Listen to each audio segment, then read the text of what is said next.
Hello, this is Tiffany, and the topic I chose for the needs assessment presentation is trauma-informed care within public elementary schools within Juneau. Hope you enjoy. So the purpose of this project was to adopt a more trauma-centered approach within the school system within Juneau, Alaska, and to research community collaboration efforts currently being done and ways to enhance this, identify barriers to a trauma-centered approach, identify additional services needed for children who experience trauma, and to analyze differences in thought between social workers and educators, also to improve resources and education within the community about trauma-informed approaches.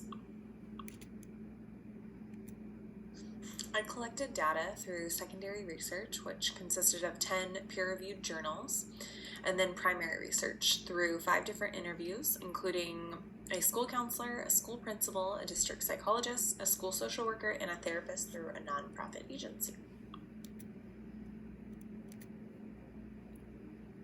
Some of the results from conducting primary research include creating a consistent definition of a trauma-informed approach within the school. So some of these are creating strengths-based relationships between students and their teachers, and for teachers to create highly structured routines and to help the children feel safe and to reduce anxiety and distress, because if they have experienced trauma, they have high levels of anxiety and stress. Some of the benefits in incorporating a trauma-centered approach at school include better student-teacher relationships, creating safe places for children. Children are able to voice their needs and be able to self-regulate, and it helps kids form authentic and supportive connections with adults and peers. Some of the barriers to this approach include that systems are slow to change. Teachers need more mental health trauma training from local social workers in the area. There's not enough time to build these individual relationships, and teachers may think that kids get away with things, and this is a mindset shift from victim blaming to truly getting to the bottom of these behaviors and finding out more about the trauma these kids have experienced. Some of the additional services the interviewees recommended are for a case manager and community liaison for parents and students, individual and group therapy within the school setting, increased evidence-based approaches, full-time social worker at schools, family outreach and education for parenting strategies, more accessibility with other student services such as OCS, Office of Children's Services, and being more attuned to kids in need. Some recommendations given to improve educator training on trauma-informed approaches include providing small, concrete steps for teachers to implement within the classroom, providing success measurement tools to see if approaches help with behaviors, to promote student safety through training, more funding from the Juneau School District about trauma-informed approaches. Everyone working in the school needs this training, so new employees, old employees, everyone needs to have consistent training.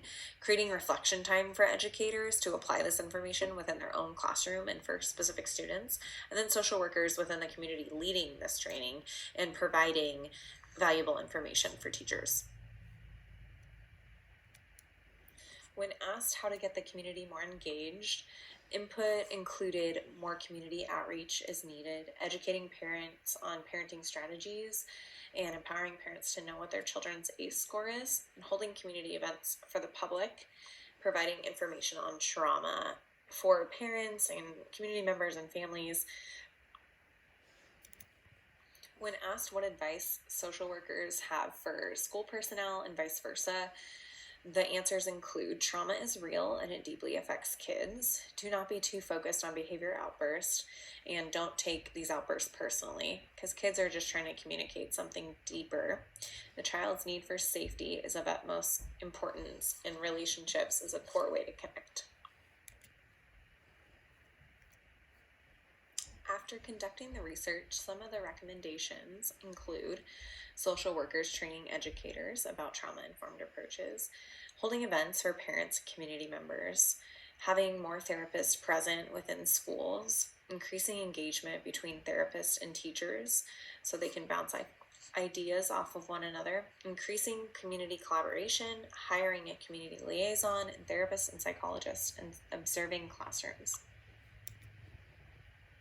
Presentation of data findings include discussing these findings with district personnel, increased trainings within trauma-informed approaches for education professionals, enacting more community outreach through events conducted by local social service agencies and educators, provide more concrete teacher trainings, leaving teachers with concrete examples of ways to implement these approaches, and building community partnerships.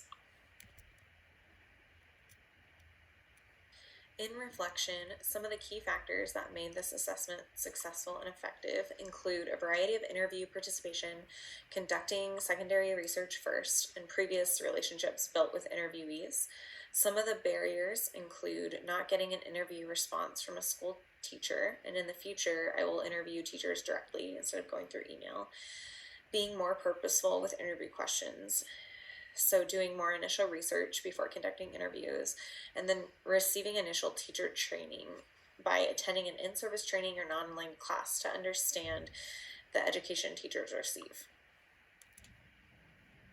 An outcome gained by this project was that it was a great learning experience, gathering knowledge from various community members.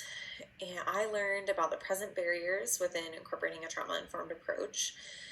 And Juneau is already adopting some trauma-informed approaches, and I'm learning how to enhance these approaches. And then parents and families are lacking important information about trauma, and the need for community research.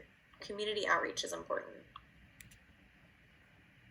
I learned that community organizations have a deeply embedded culture that is slow to integrate change, and educators are resistant to change, especially teachers who have been teaching for many years, and they like things done the way they have been done.